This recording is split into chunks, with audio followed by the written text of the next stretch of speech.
A lot of this isn't going to make sense to you, and I'm sorry about that. I'm just going to start at the beginning, with the house.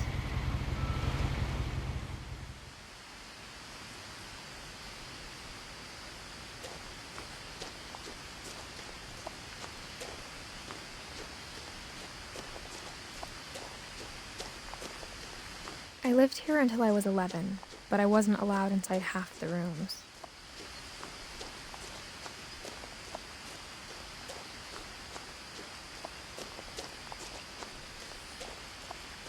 I hadn't been back since my brother Lewis's funeral.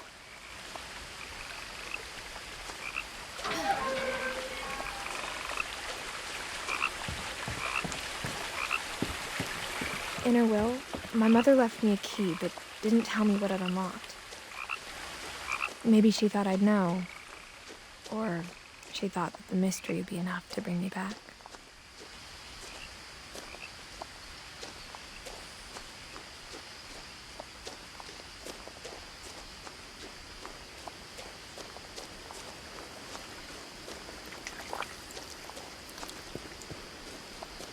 The truth is, even after I inherited the house, I never thought I'd come back to it. But now I had questions about my family that only the house knew the answers to. The woods around the house have always been uncomfortably silent, as if they're about to say something but never do.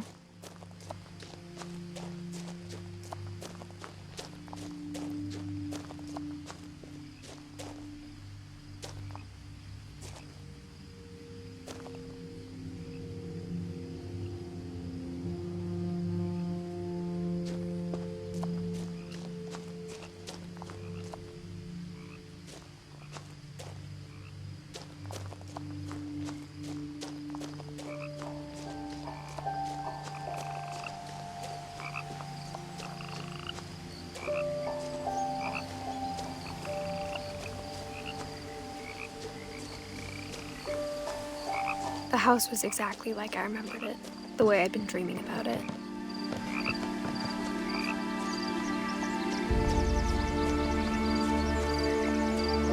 As a child, the house made me uncomfortable in a way I couldn't put into words.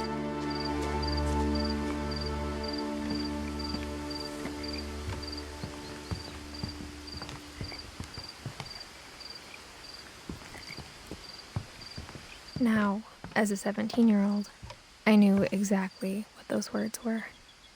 I was afraid of the house.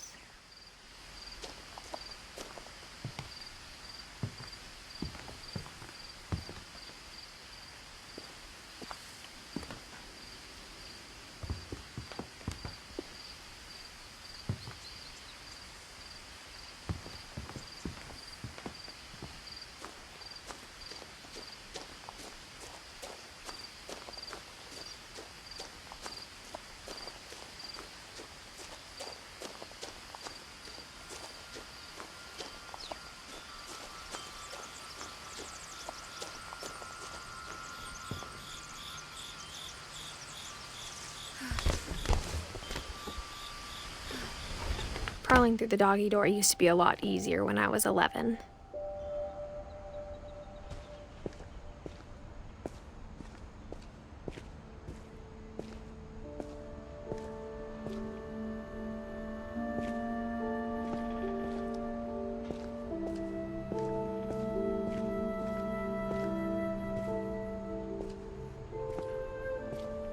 For the first time in years,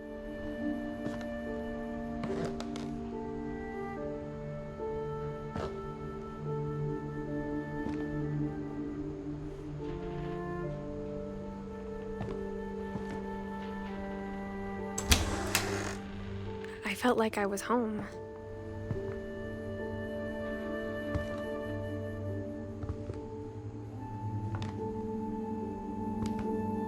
But instead of a family, there were just memories of one.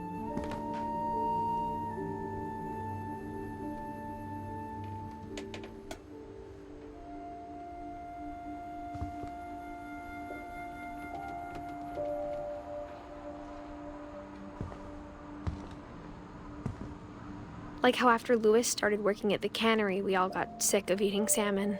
Except our cat, Molly.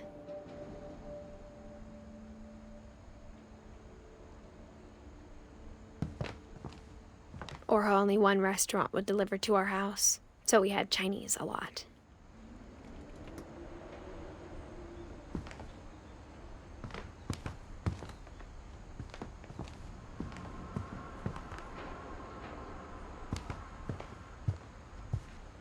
The table was still a wreck from the night we left.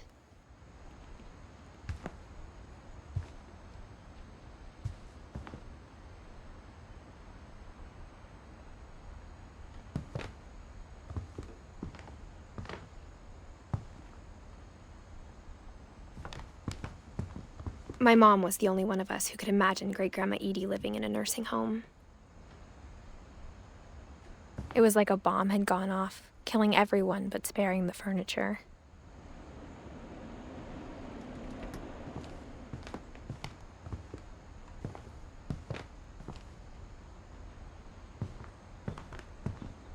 Nothing in the house looked abnormal. There was just too much of it, like a smile with too many teeth. Even the fireplace had a story. Edie told me the bricks came from the original house, after it sank.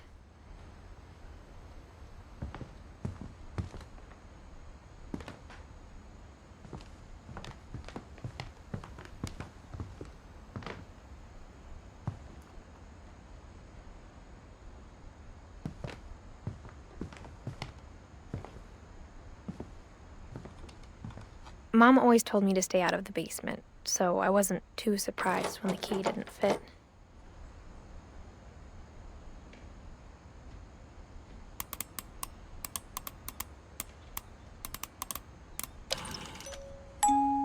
Great-Grandpa Sven built a music box for Barbara, along with the rest of the house.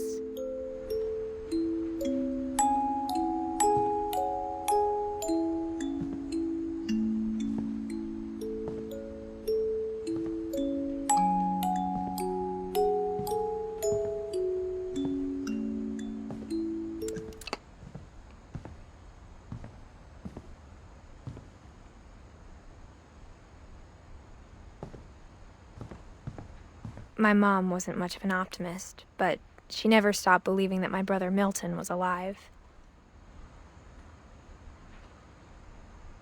A lot of things got left behind in the whirlwind of that last night.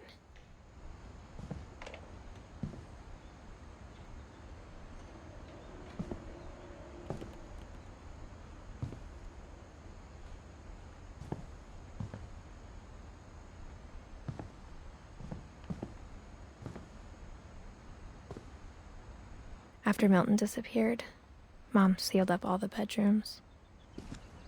Then Edie retaliated and drilled peepholes.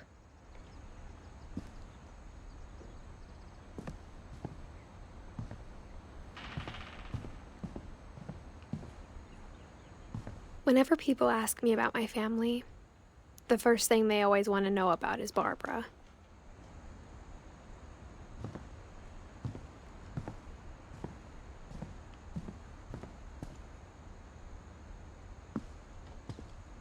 Mom must have locked the third-floor stairs on the night we left.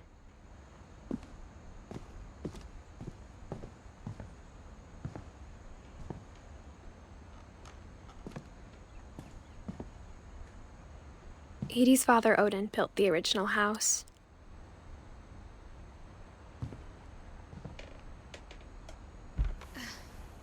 Barbara was a child star for 2 years, until America grew out of it.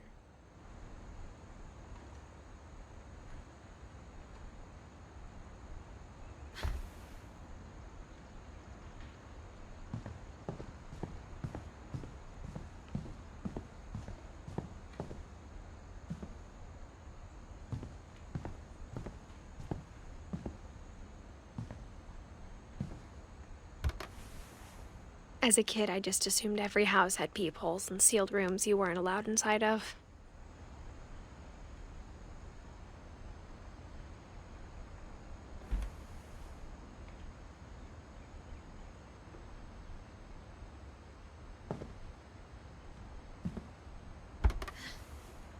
My Grandpa Sam spent 7 years sharing a room with his dead brother, Calvin.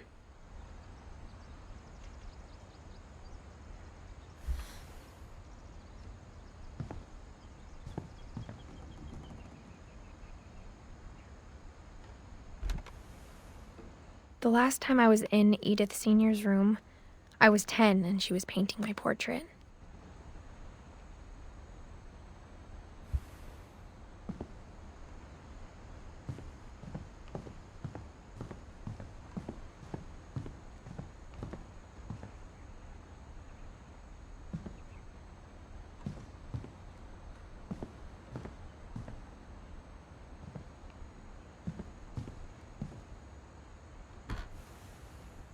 Molly always seemed like a girl I could imagine being friends with, if she hadn't died in 1947.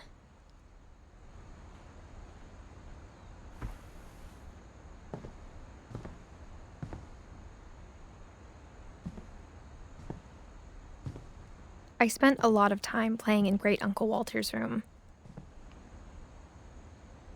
I think my mom sometimes regretted not sealing it up.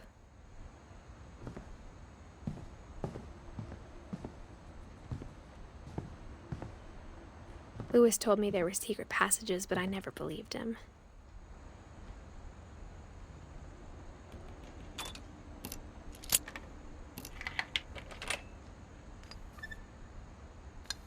Turns out, my mom was really good at keeping secrets. Now it was time to find out what my mom had been afraid of.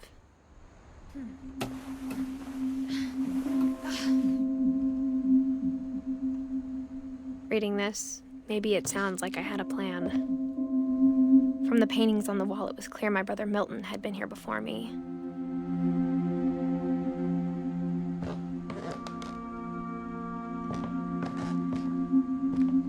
But I had no idea what was behind that door.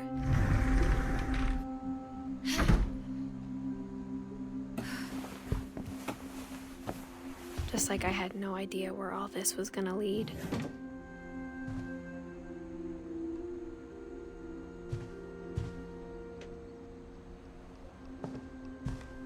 I grew up looking at Molly's room through the peephole.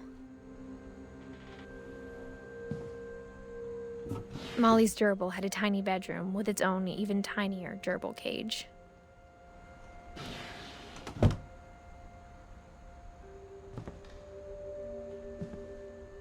Being inside for the first time, I felt like I'd stepped behind a painting.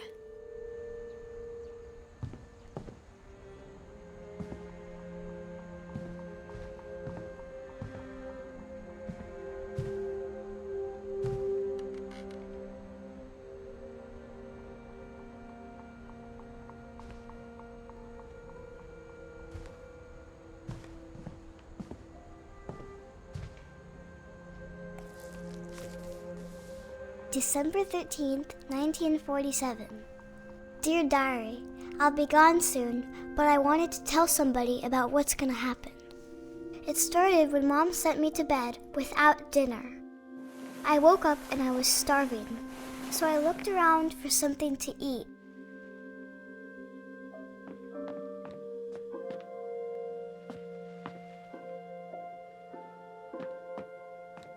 The gerbil food was dry, but I didn't mind it.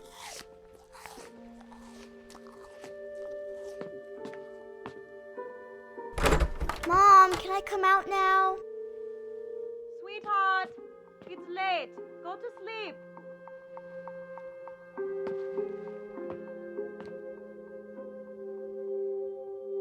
My Halloween candy was all gone.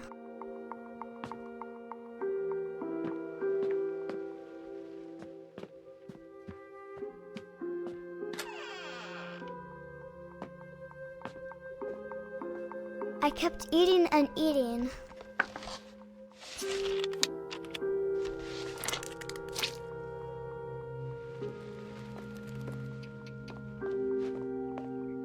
I ate a lot of things that night.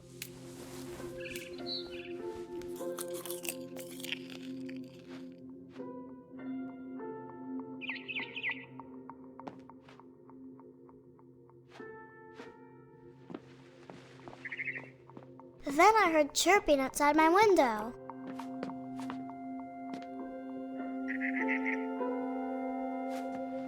I thought about eating Christopher, but I held back.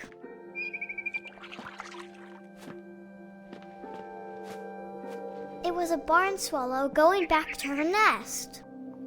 I reached out for her.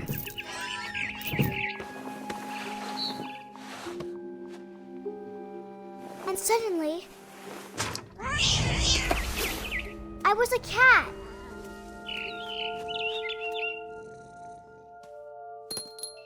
I tried to be quiet, but the bird was really scared.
I jumped and I almost got her.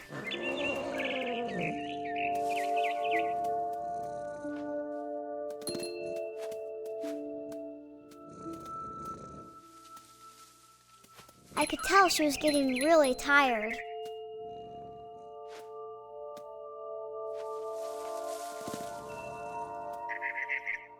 Now I was up in the big tree. I promised Dad I wouldn't climb it anymore. All I cared about was eating that mama bird.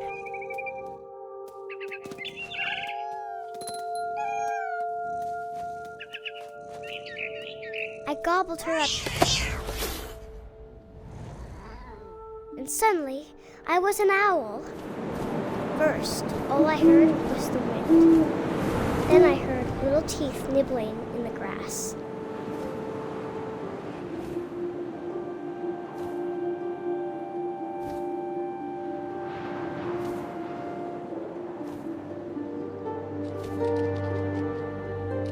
Rabbits.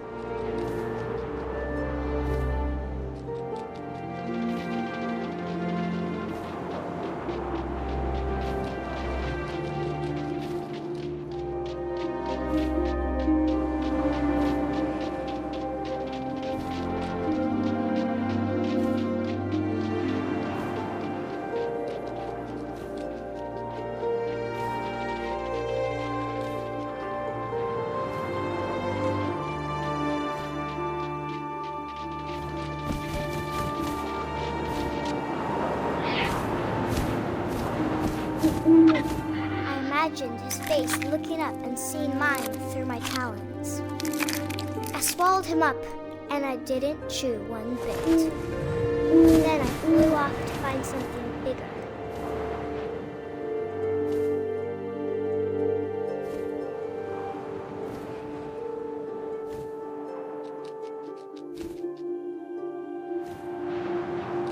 A mama rabbit.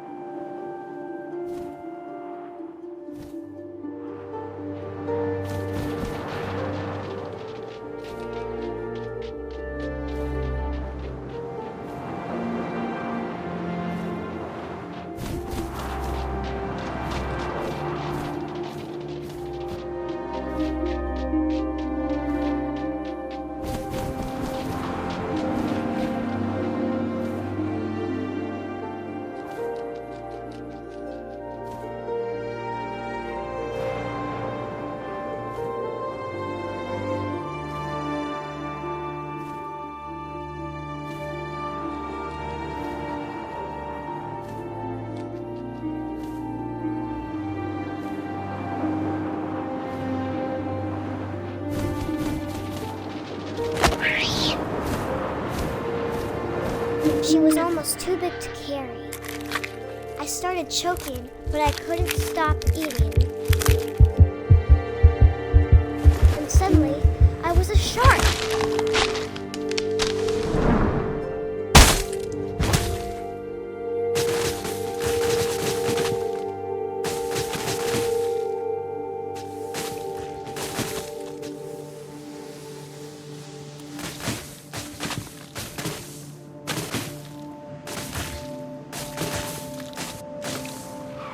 I rolled off a cliff and into the ocean. Now, I was hungrier than ever.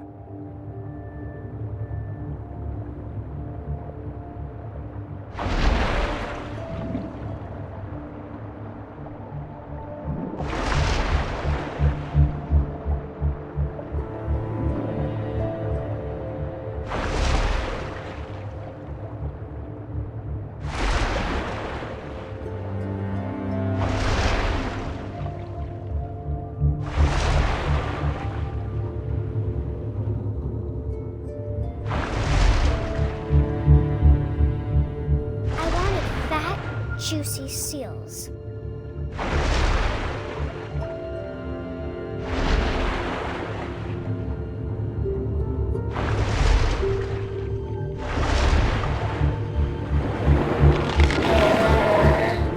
I tore off her flipper and it tasted really good.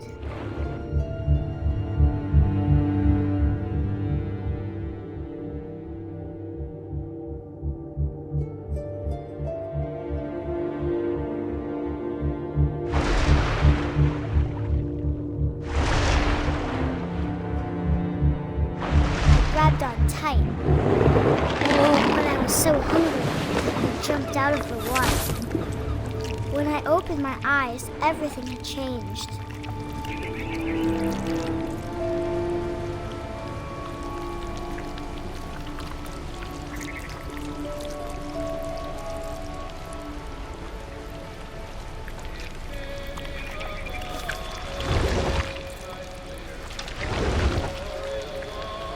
Now I was a monster, and I smelled people everywhere.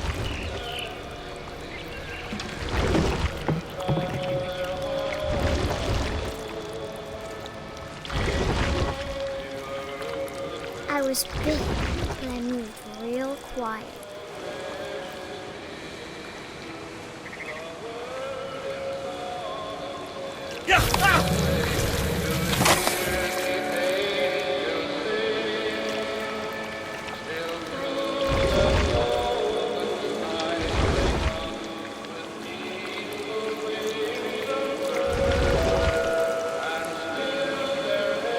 I wanted to stop, but also I didn't.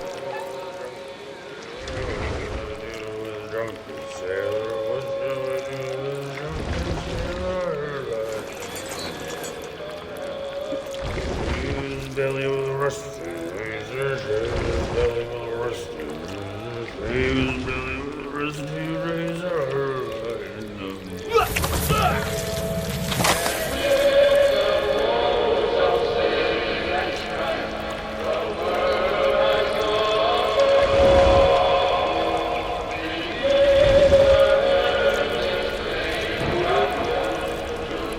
After the last passenger, I was still hungry.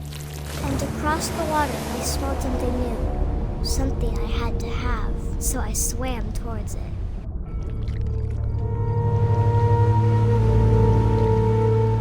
I slithered onto the sand, and the good smell went into an old pipe.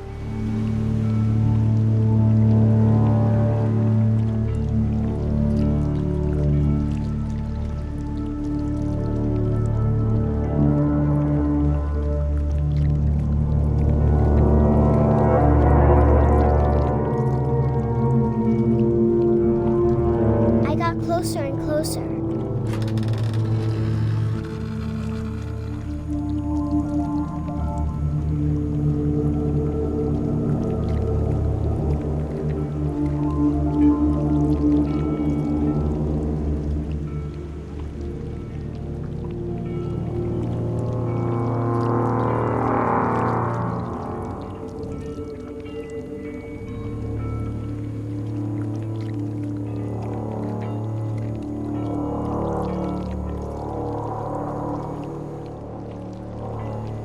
all of my stomach started growling.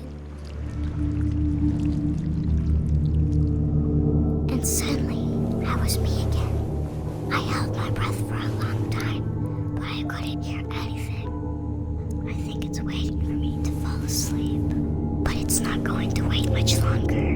It needs to feed, and we both know I will be delicious.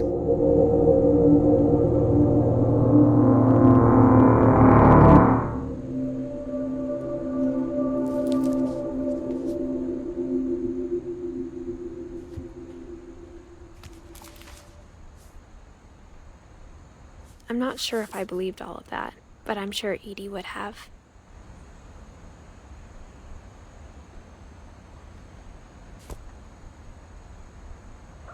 I got the sense Edie had spent a lot of time here before my mom sealed the doors.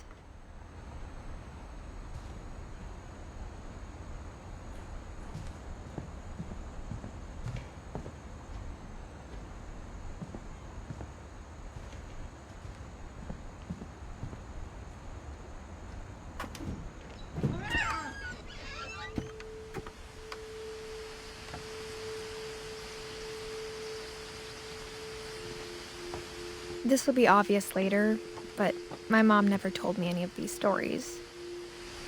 Edie would have, but Mom didn't like bringing up the past. Though, when we adopted a stray kitten, she was the one who named it Molly.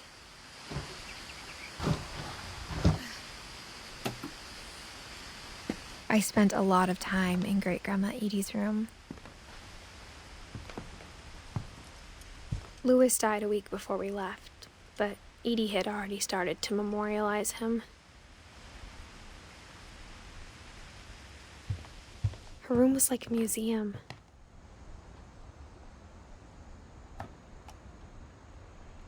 For 500 years, the Finches have been famous throughout Norway for their fortune and misfortune.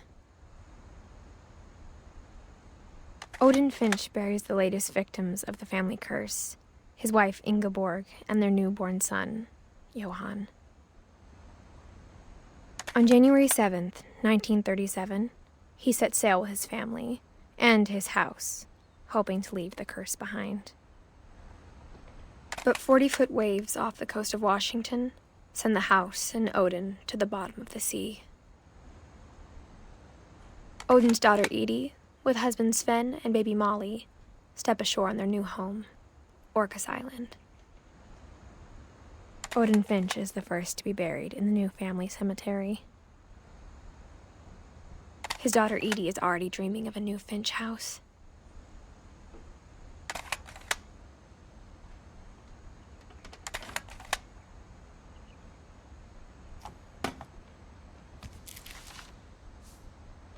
Whatever's wrong with this family, it goes back a long ways.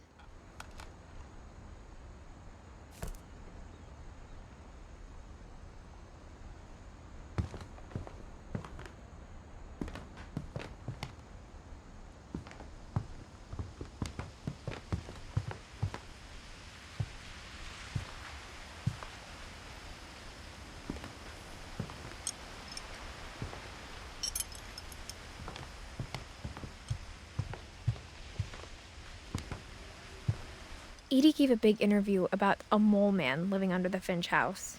My mom was furious. I hadn't thought of myself as Edith Jr. for a long, long time. One summer, they evacuated the island, but Edie refused to go. For a few weeks, she was a celebrity. When Edie told people Sven was killed by a dragon, she could also have said he was building a dragon-shaped slide that collapsed. She could have, but she didn't. Even in her 90s, sometimes Edie seemed a lot younger than my mother.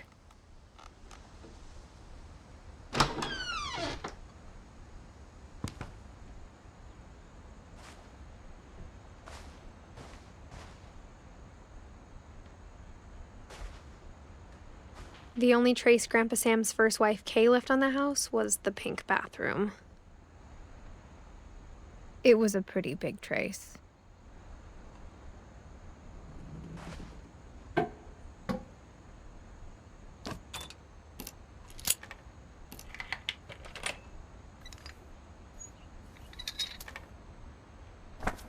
There's a secret in this bathroom. It's in the last place you would look.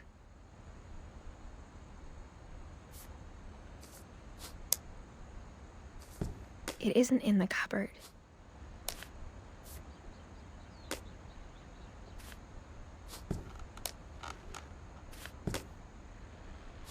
It's hidden in this book.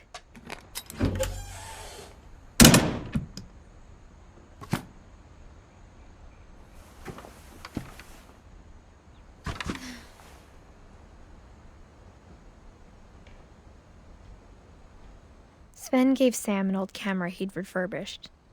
He never put it down.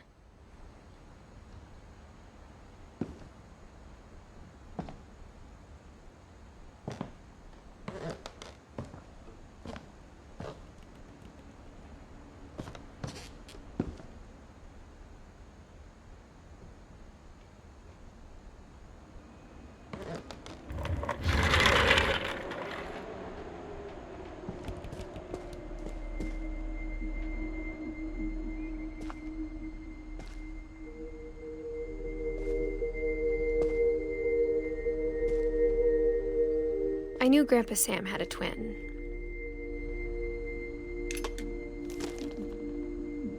And that he never talked about him.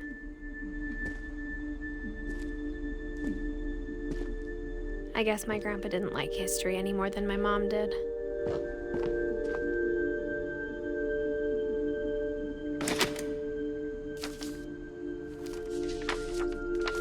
How I Want to Remember My Brother by Sam Finch. The thing I remember is that when he made up his mind, that was it.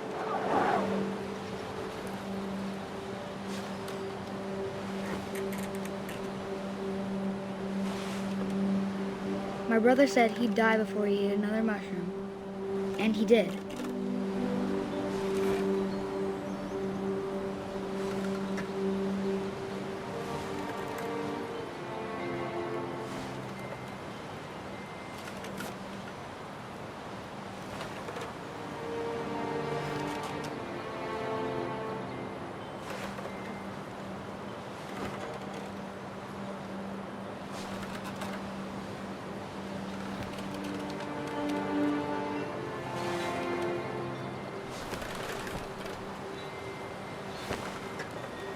At Barbara's funeral, we swore we'd never be afraid again.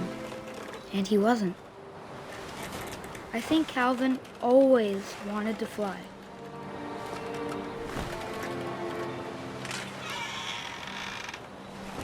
Sam! Calvin! Dinner's ready! Coming!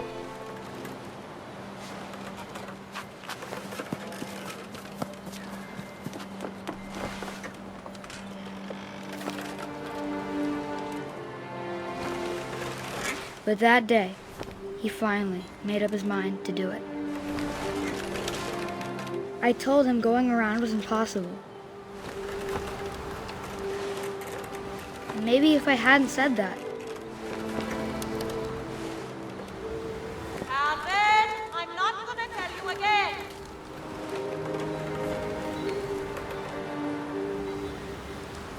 maybe if the wind hadn't picked up,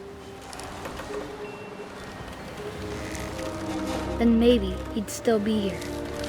But I doubt it.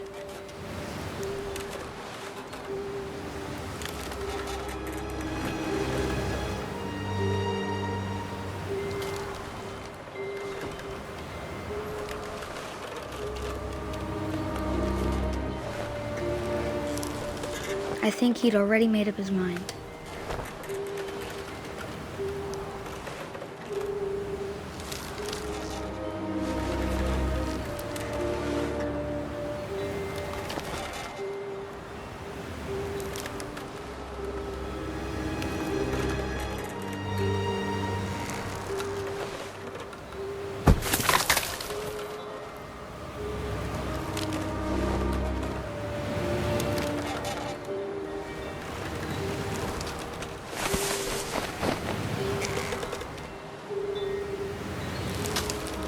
That's what I want to remember about my brother.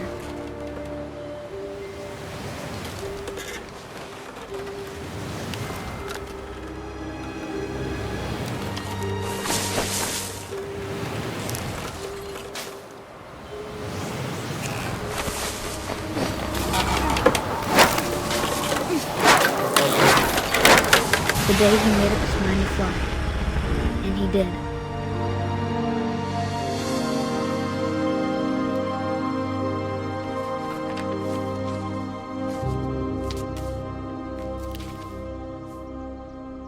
Calvin's story felt strangely familiar.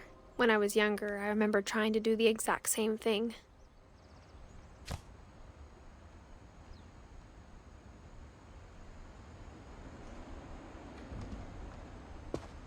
After the funeral, Edie roped off Calvin's half of the room.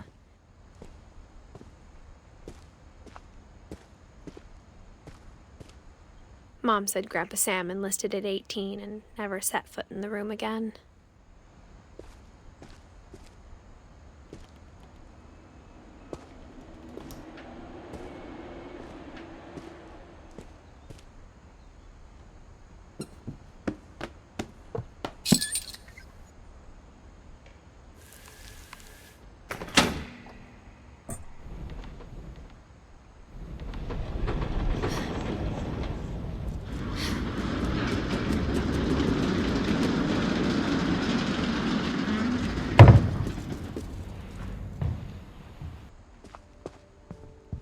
The passages were a pretty tight fit.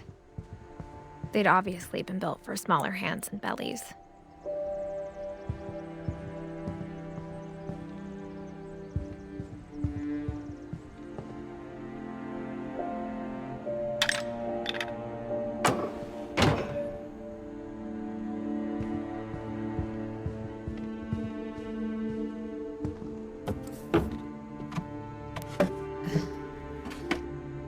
Growing up, I always thought of Barbara as a child star.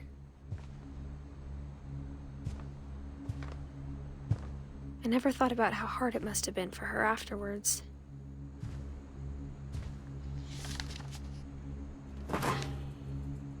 Of all the stories people wrote about Barbara's death, I'm surprised Edie saved this one.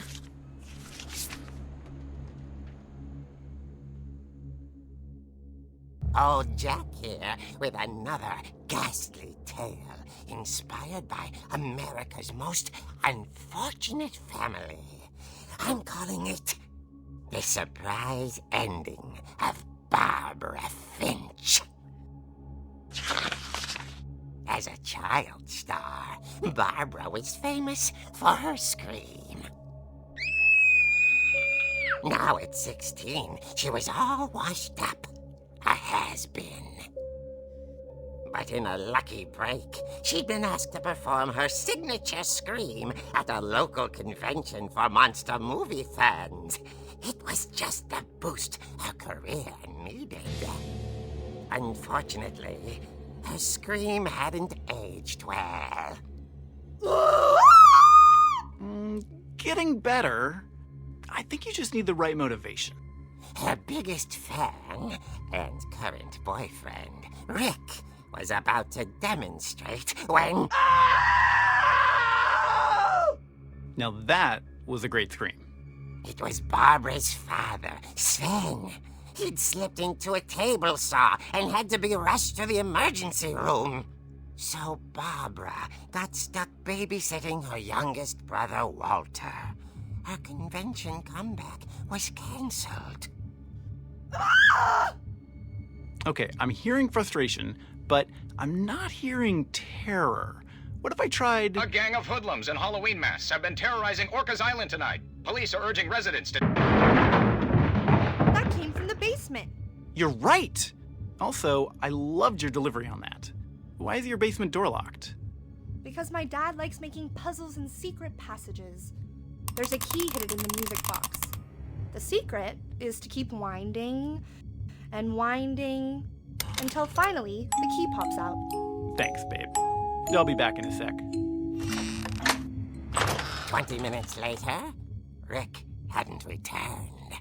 So Barbara went to look for him. right on cue. She reached for the music box. And as she wound the key, she listened for Rick, but the house was silent.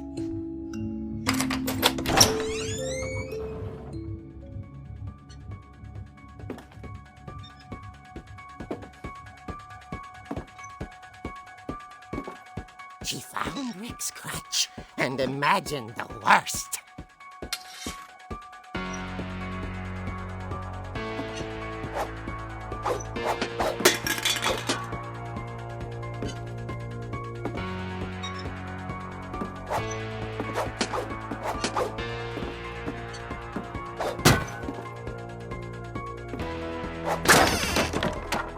The gang's leader is the infamous Hookman killer, Dr. Carl Hamill, who impaled and then ate his family 10 years ago tonight.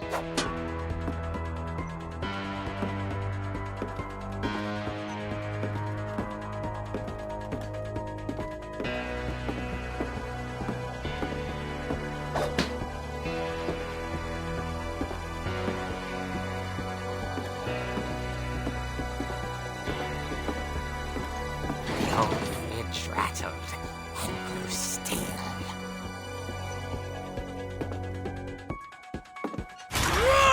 Oh dear!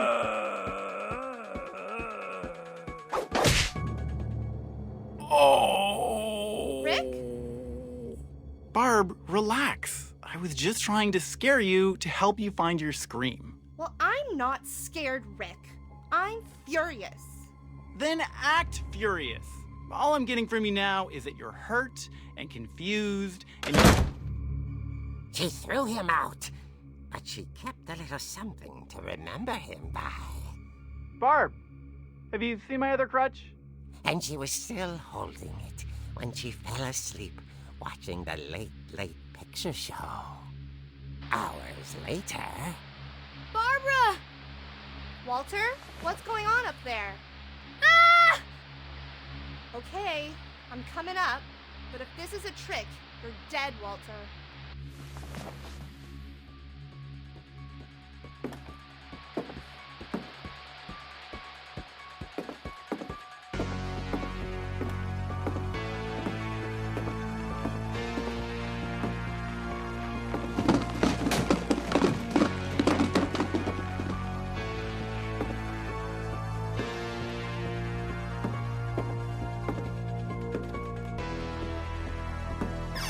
Walter, are you there? Walter had vanished, but his bedside radio was still on. Orcas Island police describe the man as 6 feet tall, with a steel hook for a hand. Residents are urged to lock all doors and windows and notify the police of any suspicious activity. Barbara turned, saw the hookman, and was speechless. He was quite smashing. And he was. He couldn't get enough of Barbara. Okay, Barbara, there's gotta be another way out of here.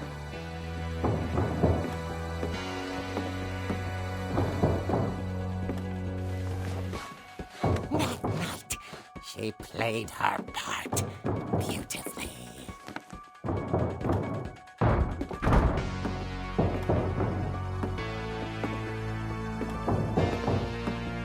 She thought about abandoning Walter, but just couldn't do it.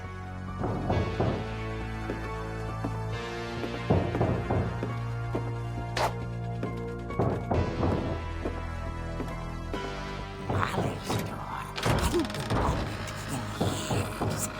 The hinges groaned.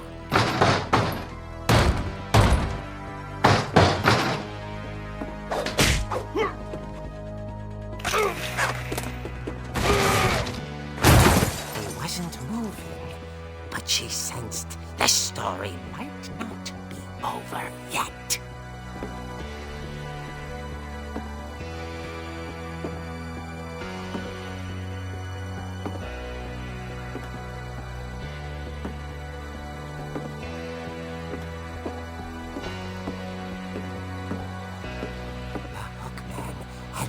vanished. She listened for his breathing, but all she heard was...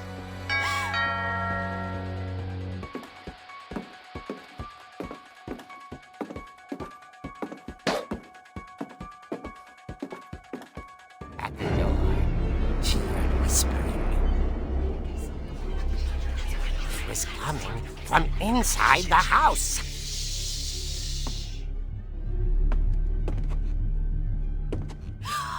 Oh dear. The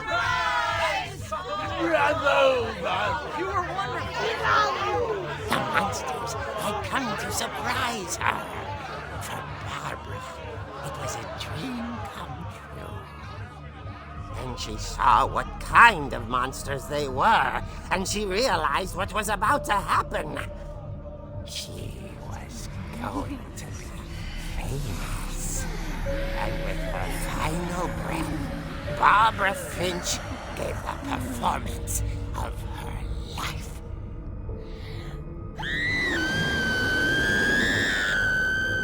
I wasn't there myself, but I hear Barbara was magnificent. Poor girl. She had a taste for stardom. But unfortunately, so did her fans. Of course, the police blamed it all on poor Rick, who disappeared the same night. And little Walter? Hiding under his bed the whole time. He took it all pretty hard, but that's another story. As for Barbara, tucked inside the music box was all they ever found of her. Her ear. Now that's what I call a real eerie tale.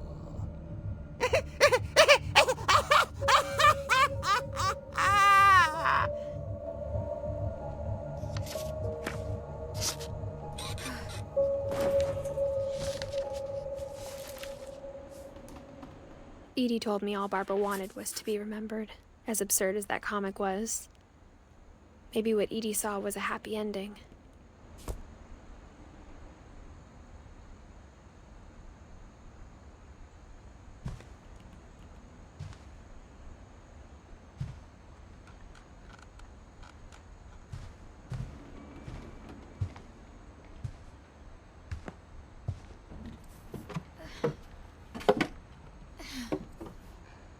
I guess now I know why Mom didn't like me playing with the music box.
Mom said the basement was off limits, unless I wanted another tetanus shot.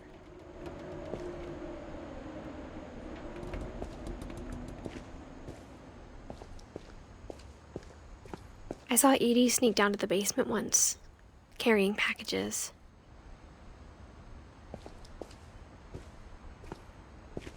I thought maybe she was hiding presents.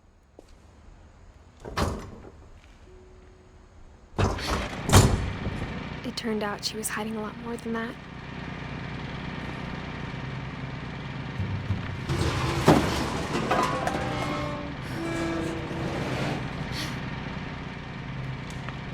I remember asking Mom once about where Walter had gone.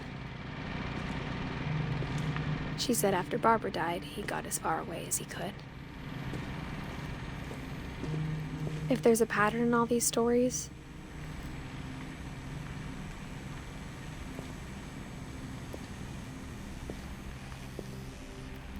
I think it's that none of us has gotten very far.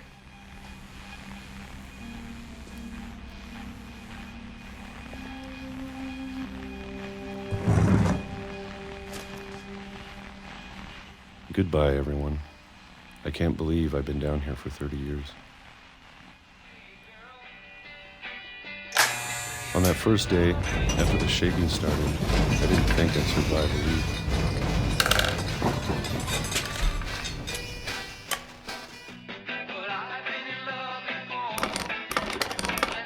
But after a few days, I settled into a routine. That's what kept me sane.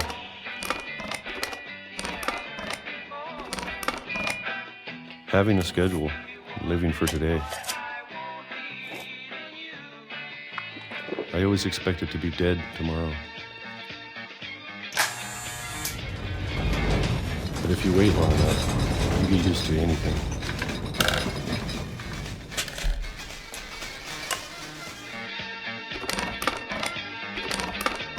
Even a monster on the other side of the door starts to feel normal. Almost friendly.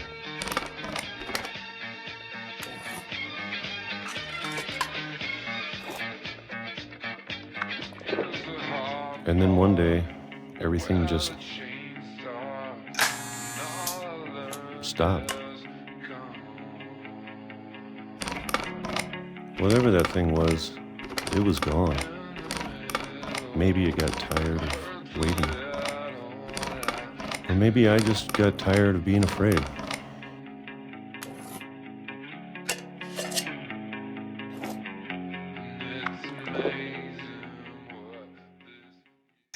It's been a week now, the longest in 30 years.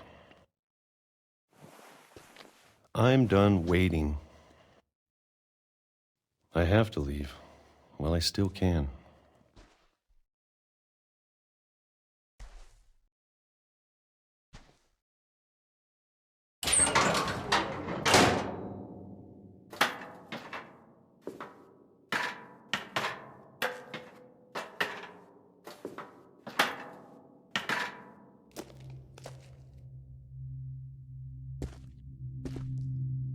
I know it's out there somewhere.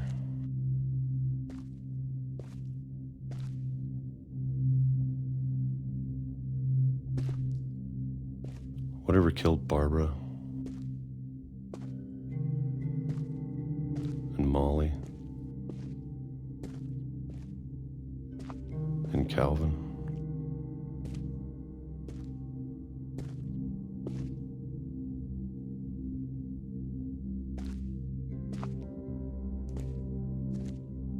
Maybe this is all a mistake. But I need to stop living the same day, even if it kills me.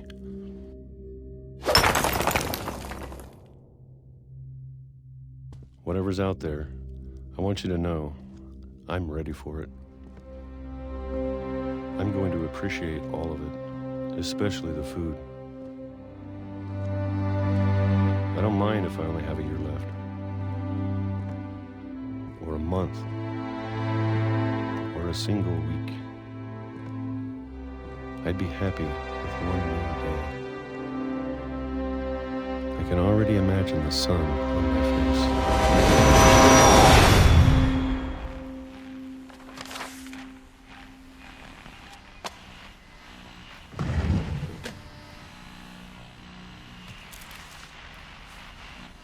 Walter died when I was 6. I can't believe my mom never told me he was down here.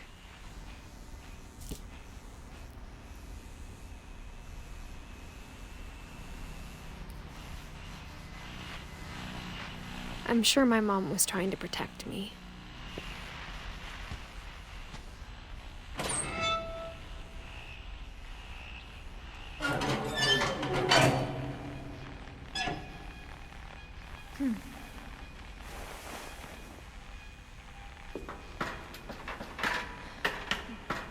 Maybe she was afraid I'd end up like Walter. But if she never told me about an uncle under the house, I can only imagine what else she was hiding. I don't want to make the same mistakes she made, trying to bury something that's still alive.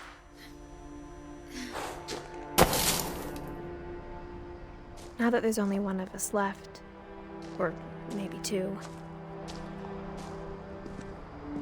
I thought it was time I heard the stories for myself and found out what happened to everyone else. But now I'm worried the stories themselves might be the problem. Maybe we believed so much in a family curse, we made it real.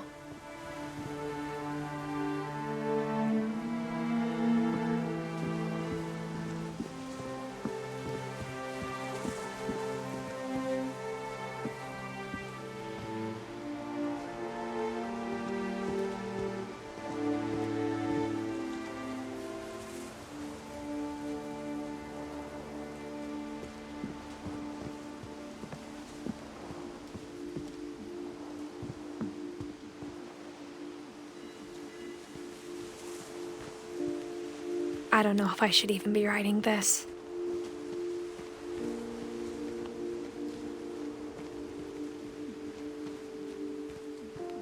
Maybe it'd be better if all this just died with me.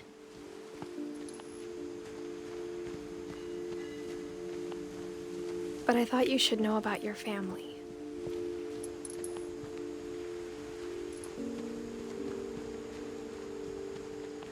And the history you're a part of.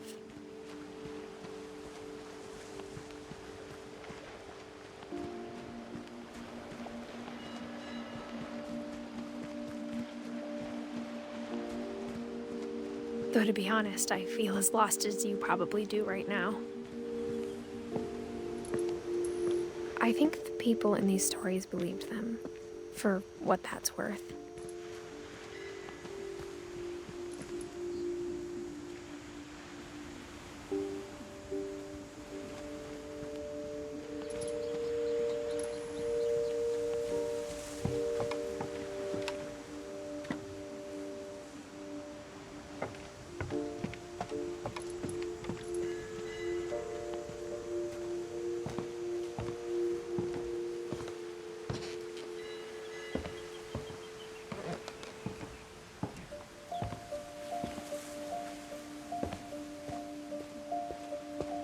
And when you look at the house, that history of imagination and stubbornness and madness, any of it seems possible.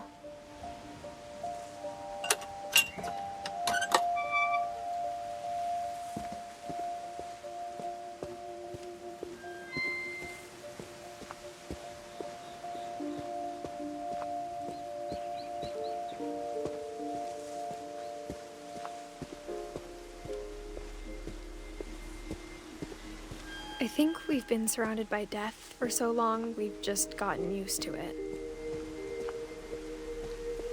What kind of family finishes building a cemetery before starting the house?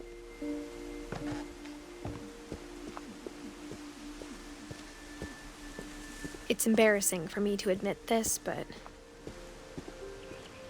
the pet cemetery made me more uncomfortable than the human one. 3 of the gerbils are mine, and 2 had been my fault.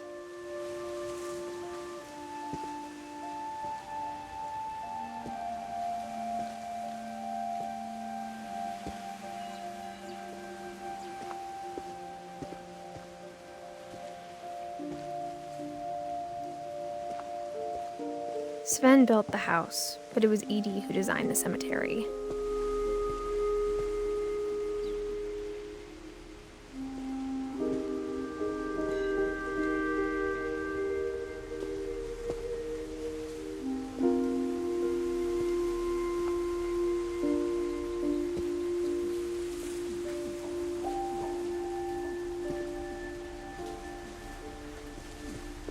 I'm sure Odin's monument had been Edie's idea. My mom was always trying to move on, but for Edie, the past never went away.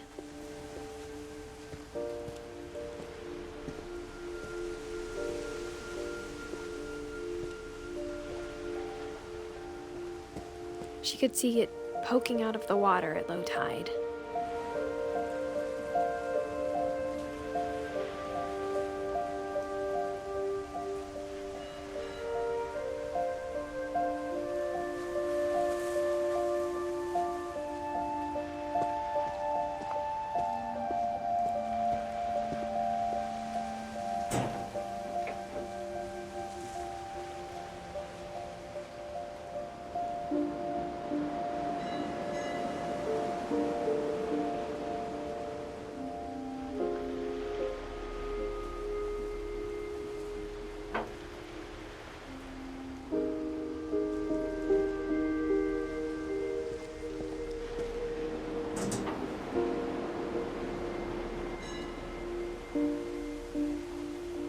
Edie said she dreamed about the old house every night.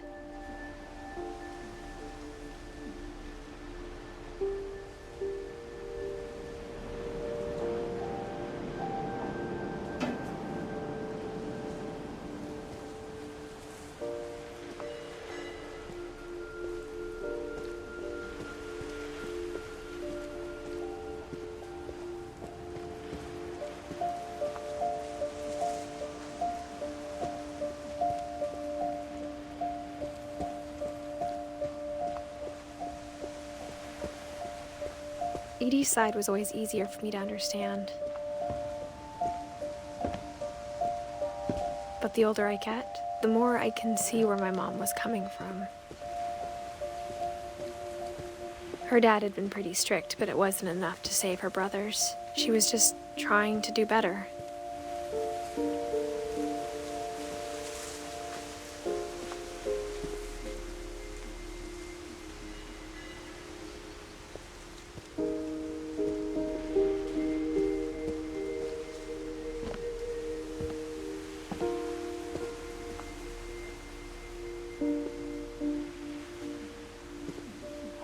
She lost 2 of her brothers, just like I did. I get why she tried so hard to protect us.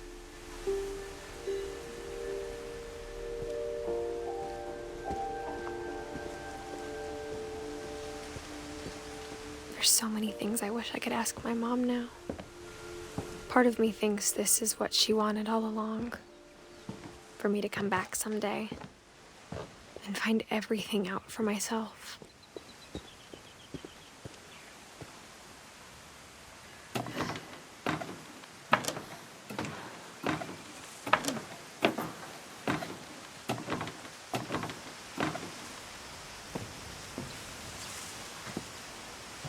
But looking back on it now, if she told me there was going to be so much climbing, I never would have come when I was 22 weeks pregnant.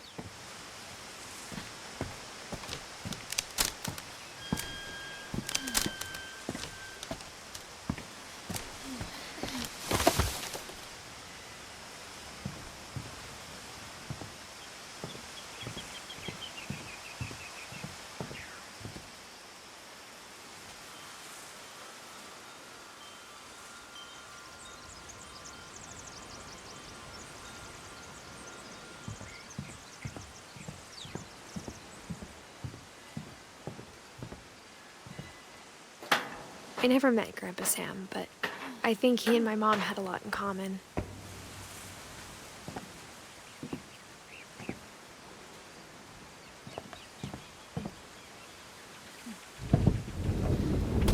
They were both pretty intense.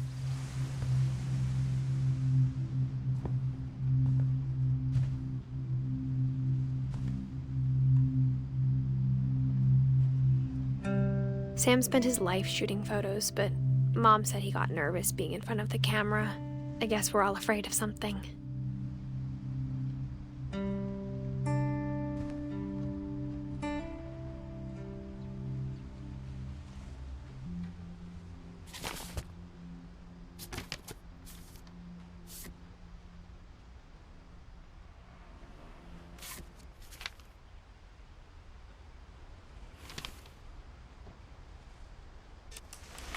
Dawn, I promise, you'll never forget this weekend.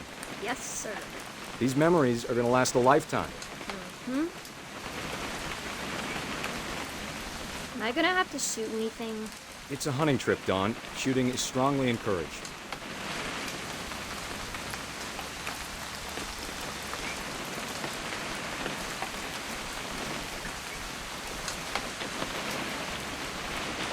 What?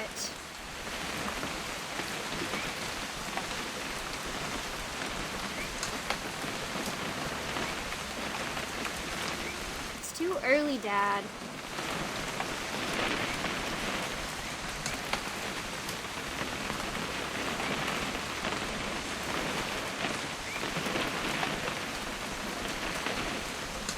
Okay.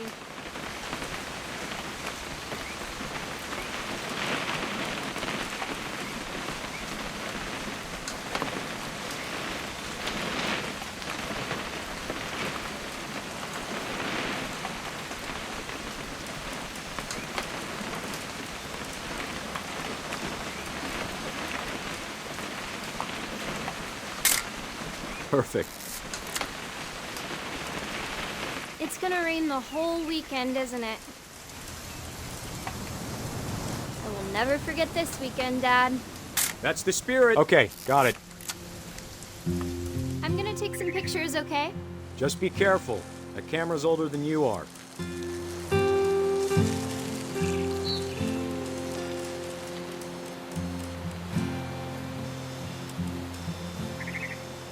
Definitely should not have drunk all that coffee.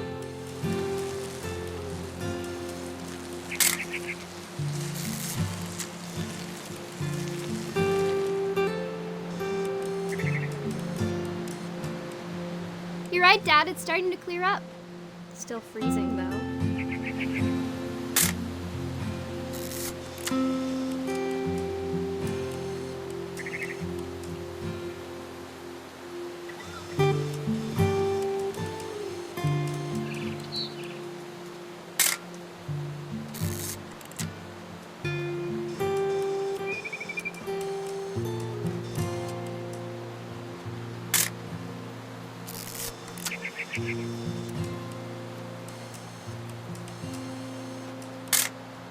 Aw.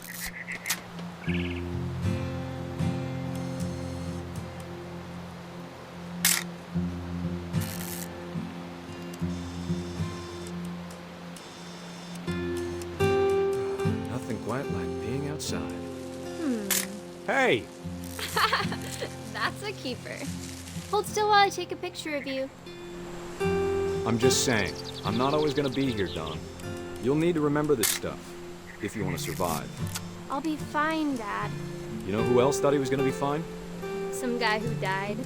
Dawn, I'm being serious. I know, Dad. You're always serious. Doesn't being out here make you want to chill out? Well, to tell you the truth, I haven't been out here in 20 years.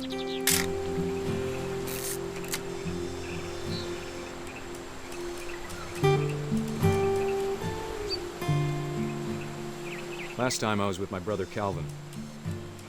Man, that was a great trip. Your grandpa Sven taught us how to fish, how to build a fire. Dad! Good eyes, Dawn.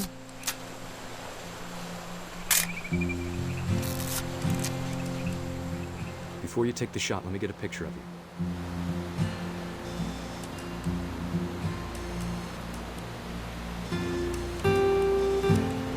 Dad, I... Just breathe.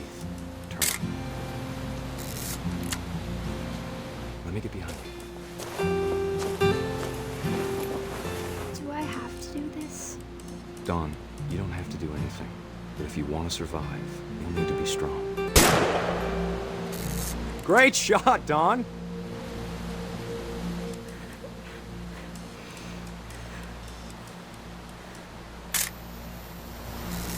I'm proud of you, Dawn.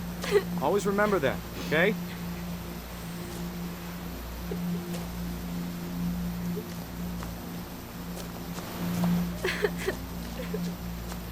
Sorry, Dawn, just gotta reset the timer.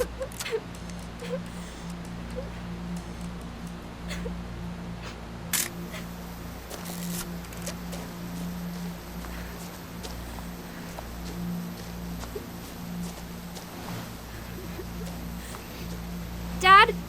It's twitching. I think That's it's totally normal, Dawn. Just focus on the camera. Try not to think about— Dad!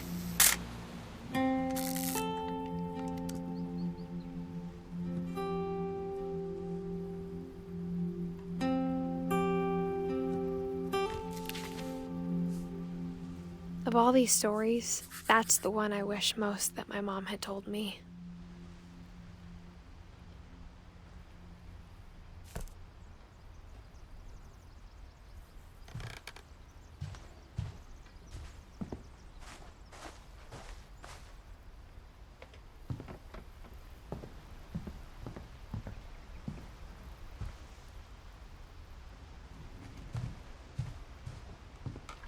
Instead of hiding from death, Sam seemed to go out of his way to meet it.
After Sam died, my mom and Edie got really close.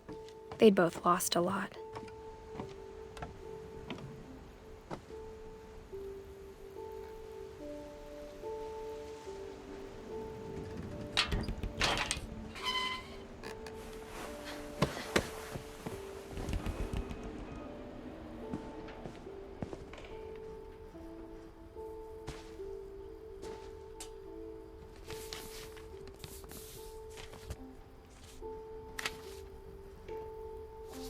Dear Kay, do you remember the way Gregory used to laugh when he thought he was alone?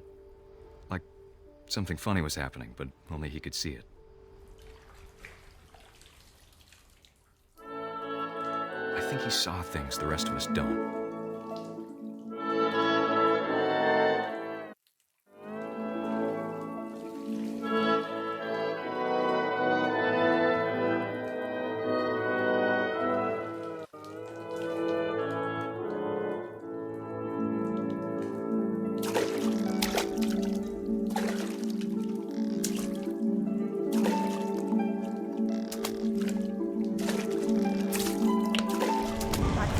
Gregory, it's time to... Hold on, sweetie. Hello? Sam, I told you I don't want to talk right now. I wonder what he saw.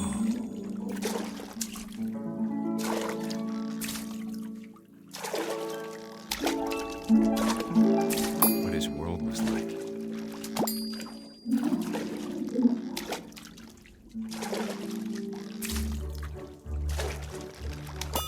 You reminded me so much of Calvin. Lost in his imagination. Whatever it was he saw, it sure made made him happy.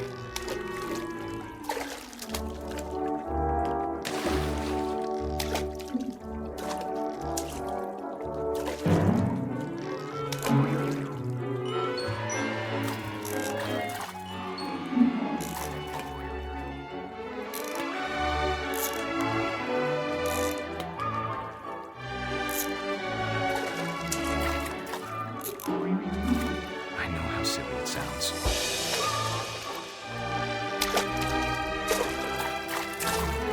But I'm worried about a baby being too happy. But I can feel him slipping away. Sorry about that, Gregory. I know you did everything you could. Maybe if I hadn't called that night. Damn it. Hold on, I don't want this. I wish he could have told us about the world he saw.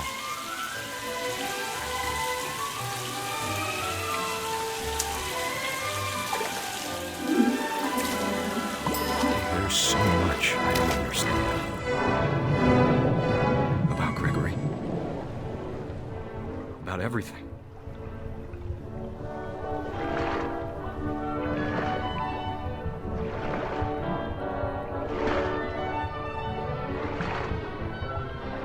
But I know what happened wasn't your fault.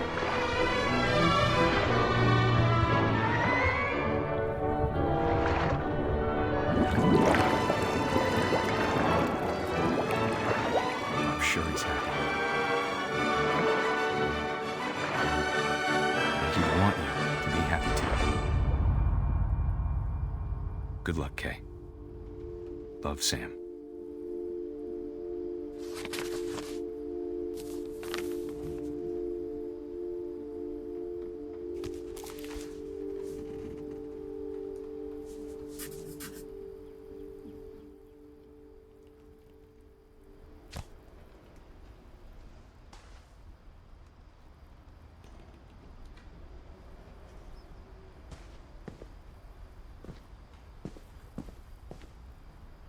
I can't imagine my mom ever writing poetry, and yet...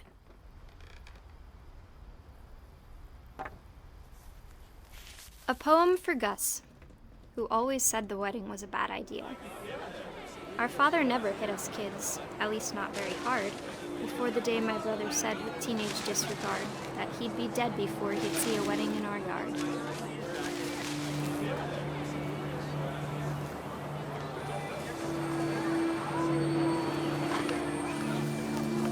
My father made him come, of course, but Gus stood far apart, just flew his kite and bottled up the storm inside his heart.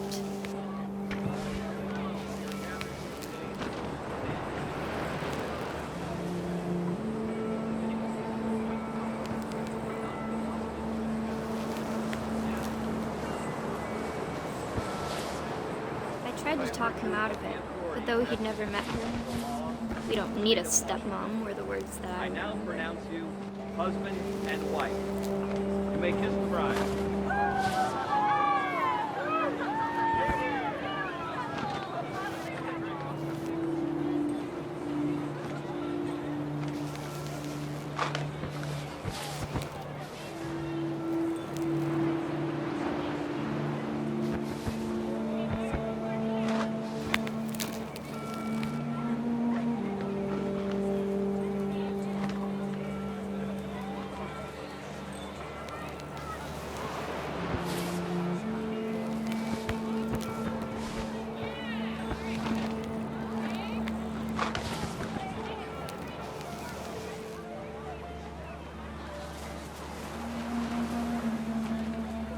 When the time for photos came, Dad ordered him to come here.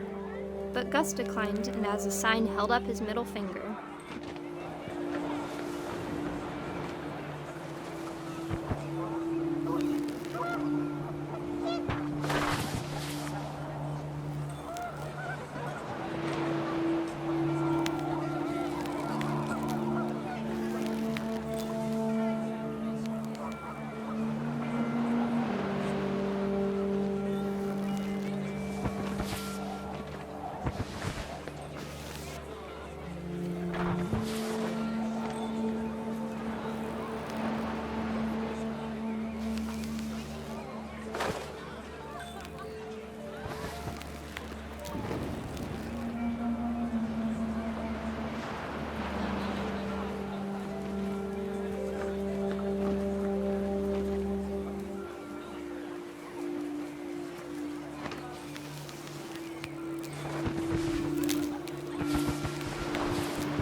picked up, and panicked geese appeared and quickly went.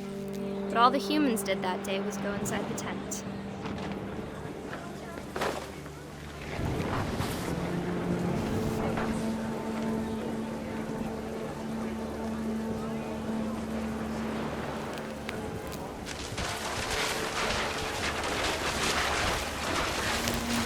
Rain came down in buckets then, but no one seemed afraid that nature might destroy the tent our dad had crudely made.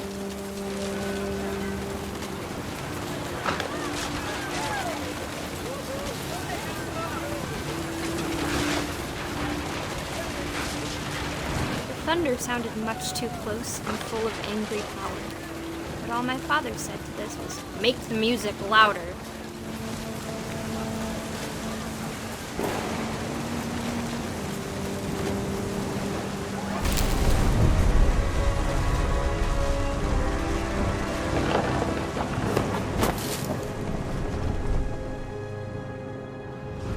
I wish that I could truly say I thought about you on that day.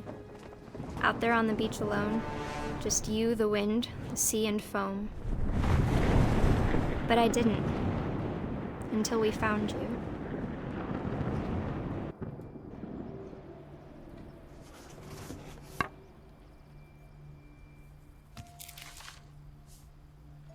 She never talked about him, but Mom told me once if I was a boy, they were going to name me Gus.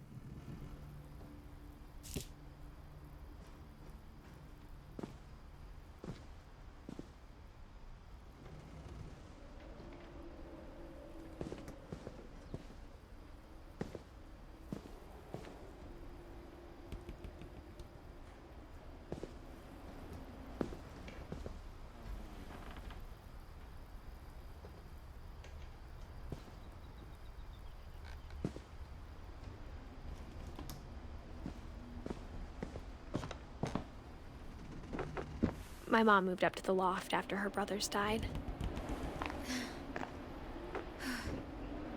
At the time, it was as far away as she could get.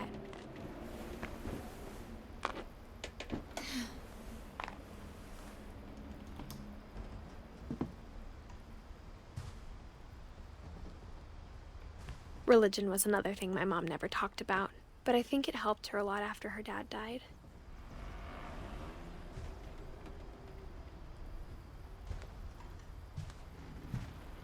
She spent a summer building houses in Calcutta, where she met my dad, Sanjay.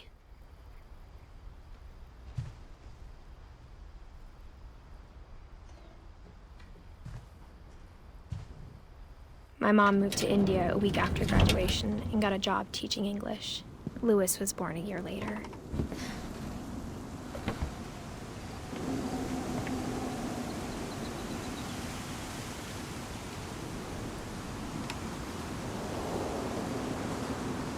When my dad died, I don't think Mom knew where else to go. I'm sure Edie was happy to have her back.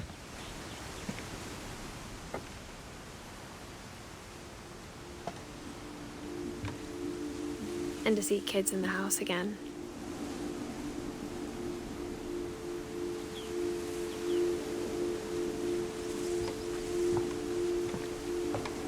The house had to get a little bigger, but Edie was used to that.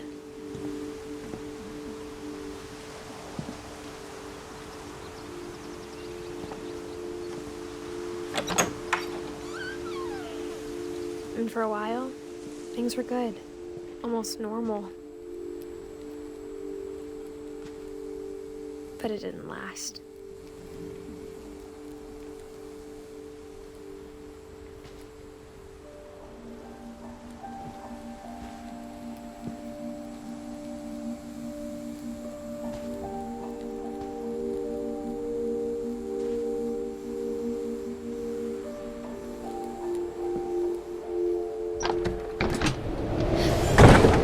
The beginning of the end was Milton's 10th birthday, when Edie gave him a castle.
Milton Finch in The Magic Paintbrush.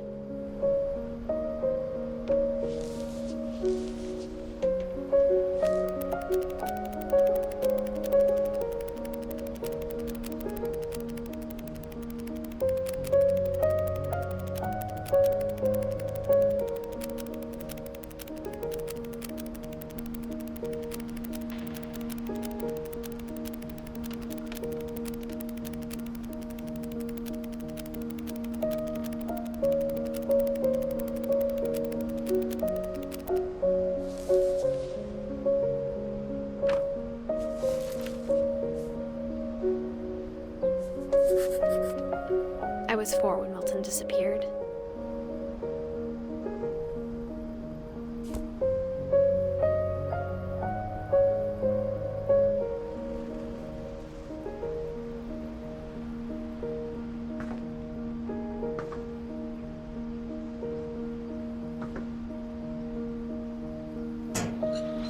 Mom spent months searching for my brother. Then she sealed the doors.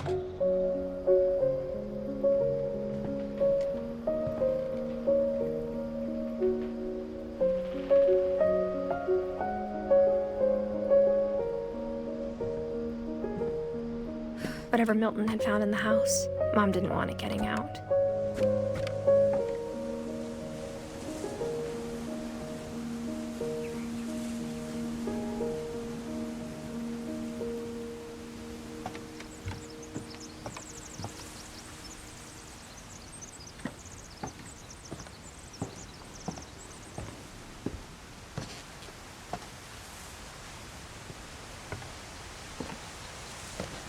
Mom definitely blamed Edie, but I think Louis blamed himself.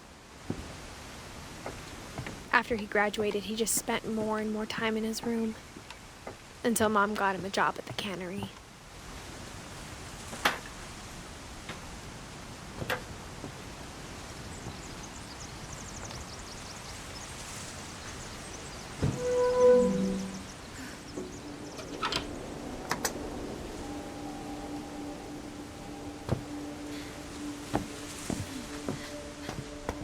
Louis's room smelled very, very familiar. That part of him lived on.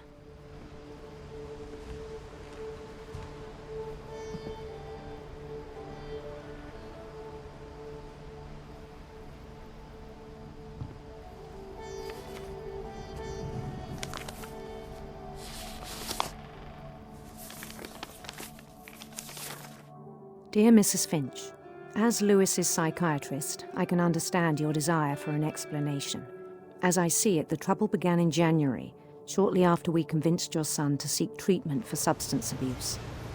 Newly sober, I believe Louis first noticed the monotony of his daily life.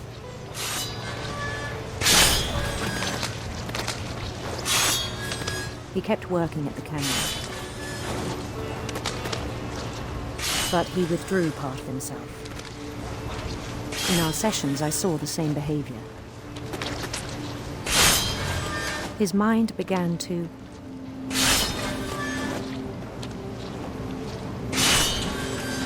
wander.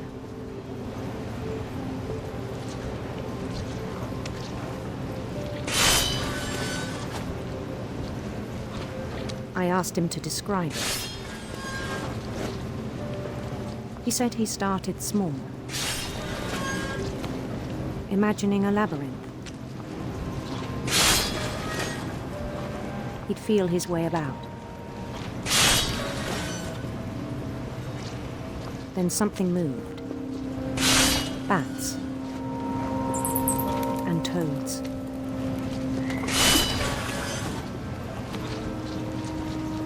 And things that have not names. He knew it was all in his head.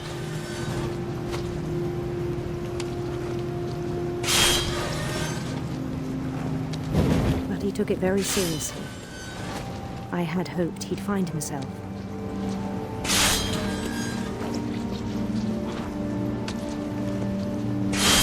But he found something more.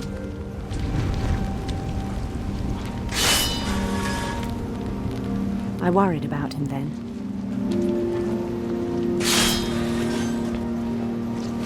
daydreaming at the cannery. I spoke with his boss, but he said Lewis had become a model employee. Methodical, tireless, focused. Like a whole new Lewis. So I let him go on.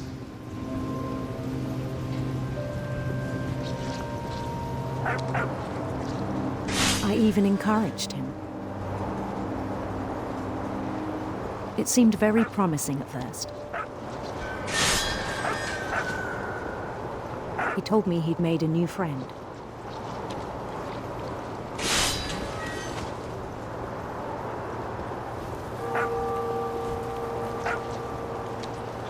On the edge of a city he named Lewis Topia.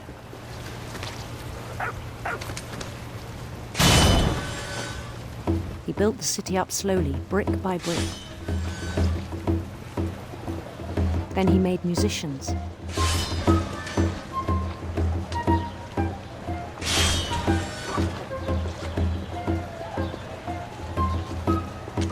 And songs for them to play. He talked about starting a band.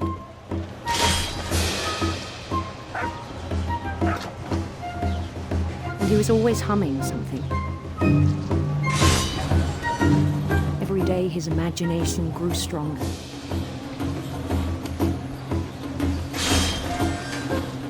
He no longer spoke at the cannery. But his chopping was as reliable as ever. Then one day it struck him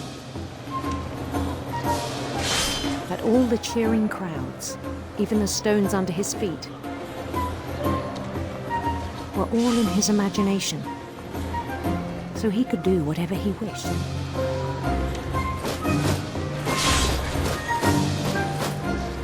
He held an election for mayor, and he won. They begged him to stay, but his mind was already wandering. It became a game for him.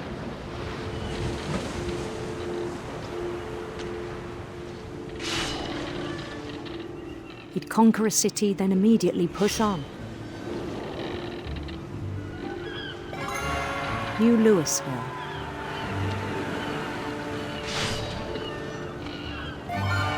St. Louis. He started drifting away from our reality.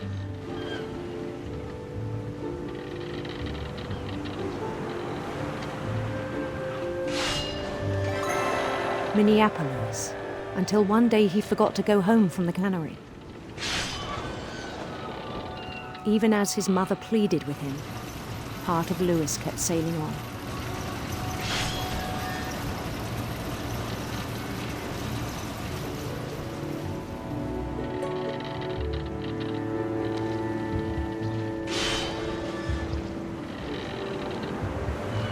In Louisburg, he heard rumors of a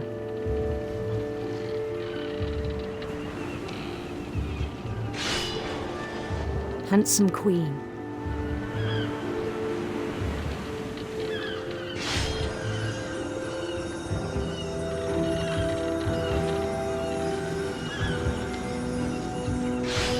The queen was on her own quest for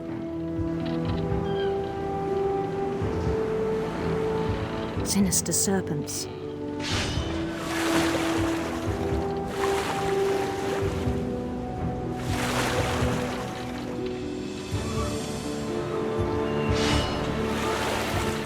He followed the sound of her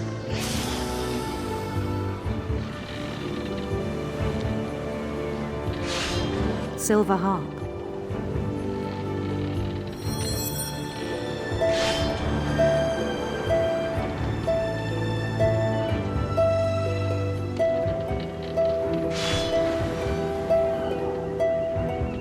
His chase led him to a golden palace east of the sun and west of the moon.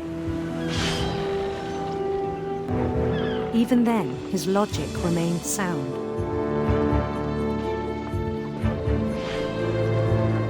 He knew the world was all in his imagination.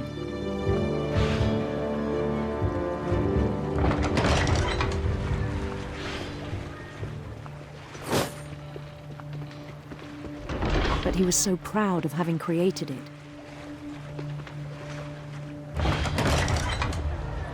In his own eyes, he'd become something greater than a king.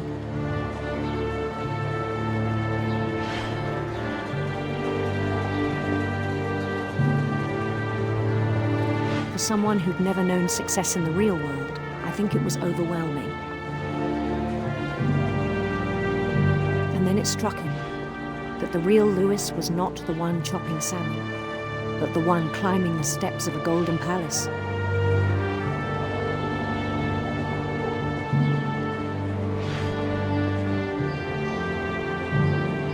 My imagination is as real as my body, he told me. It was hard to argue with him.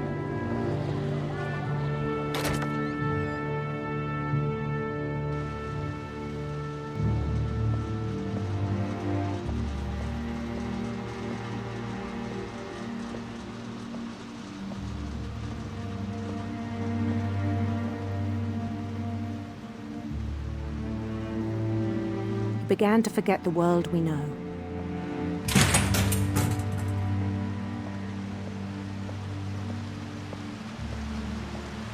I think it pained him to remember Lewis, the cannery worker.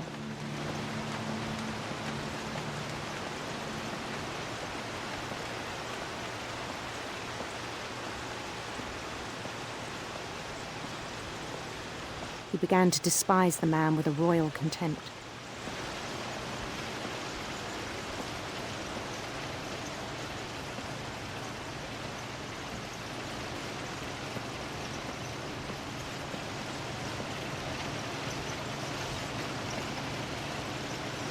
I still thought I could save him.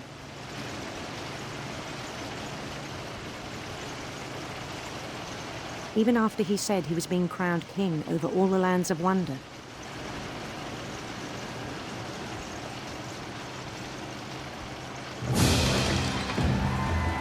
The palace would be packed with his companions.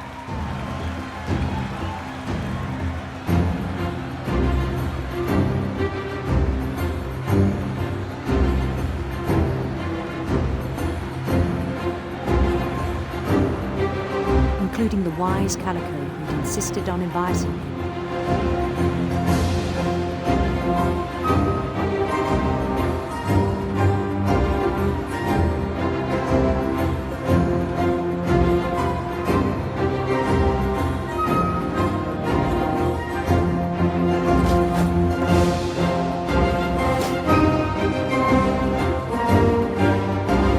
His queen waited, holding his crown.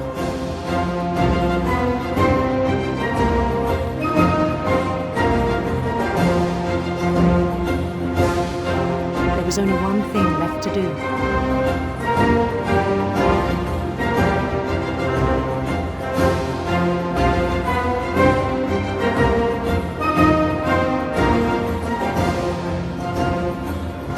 Bend down his head.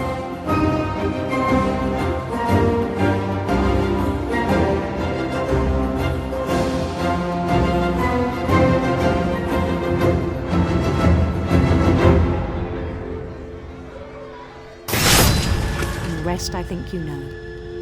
Mrs. Finch, your son was a kind man who will be missed by all of us who knew him.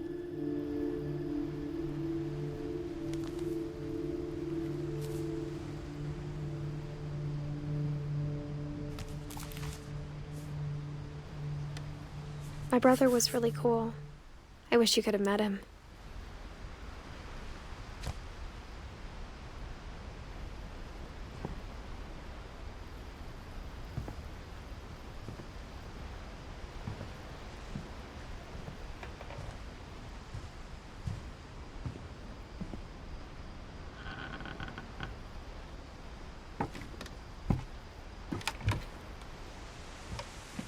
On the way back from Lewis's funeral, my mom told me to start packing. She waited until the day before we left to tell Edie. I'm not sure if she wanted to make it easier or harder.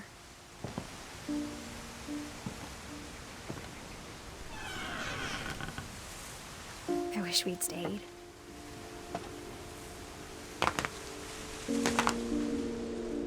But I understand why we left.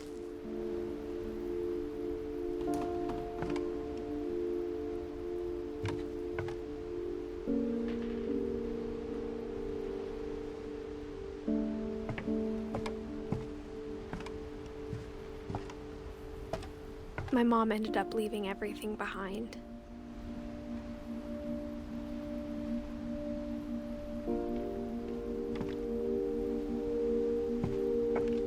What happened that night had been coming for a long time. Maybe it should have come sooner.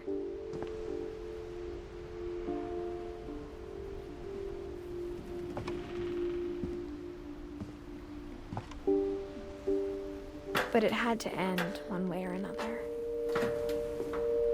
All that's left now was to tell you about that last night.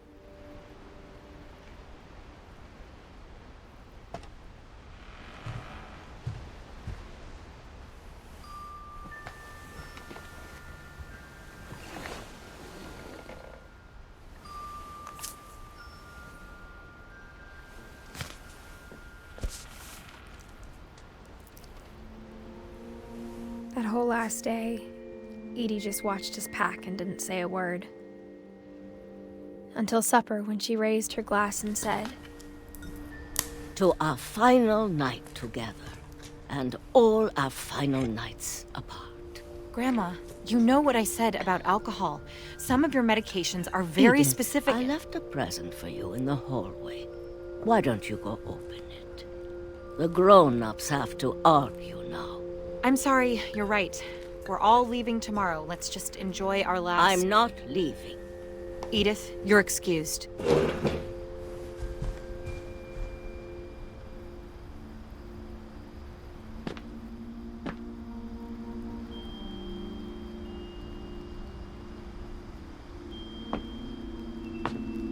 The power had been shut off that morning, but Edie always had plenty of candles. When my mom sealed the library, I don't think she knew about the other entrance. Or that Edie had a key to it.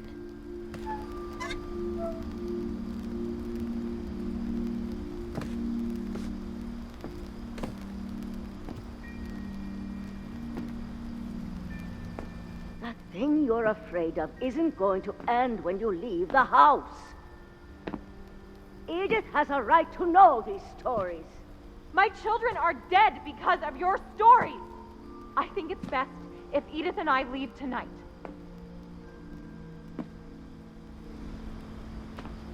We'll have the nursing home send a van for you in the morning, okay?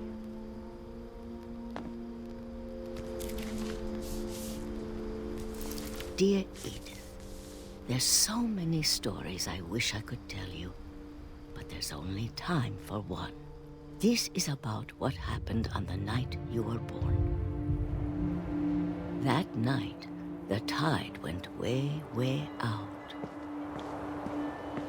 It was the first and last time I ever saw the old house aground. There'd been an earthquake out in the middle of the ocean. They called it the lowest tide in 1,000 years. God, it smelled awful. You know, I've seen that house every day of my life.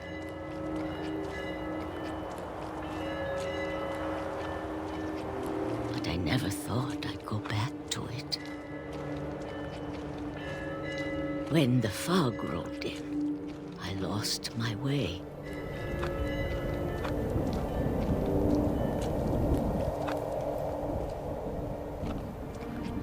I got turned around.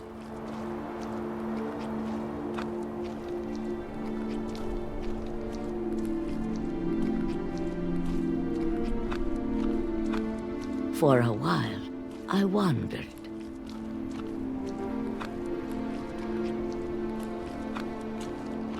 I started seeing things.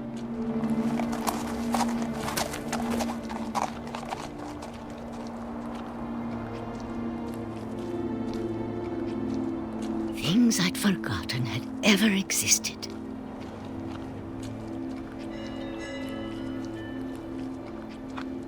But when I saw them, they felt like old friends. That night, a lot of things came back to me. Or maybe I came back to them.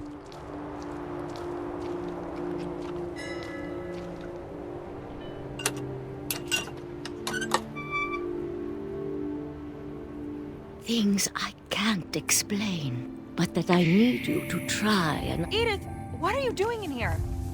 It's mine. Edith! Mom, you're gonna rip it! Let go! I kicked and screamed, but Mom dragged me to the car. I never saw Great-Grandma Edie again. The next morning, the band came to pick her up, but she was already gone. After that, we moved around a lot.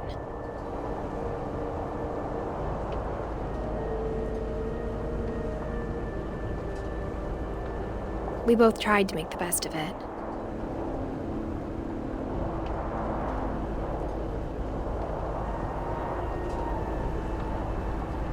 A few years went by.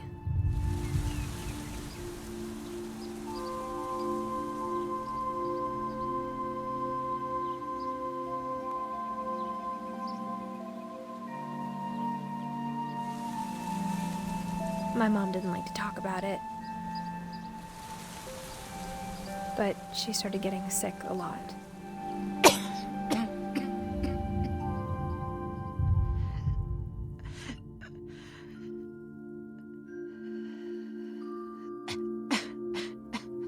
She got better for a while, and then she didn't. And then I was alone. The last Finch left alive.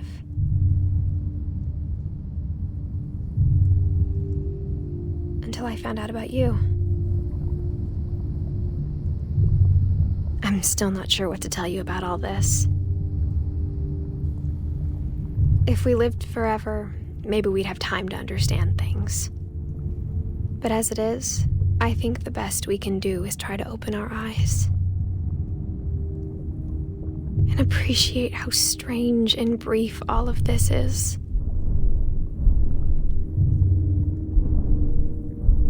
This journal was supposed to be for you. But now I hope you'll never see it. I just want to meet you. And tell you all these stories myself. But I guess if you're reading this now, things didn't work out that way.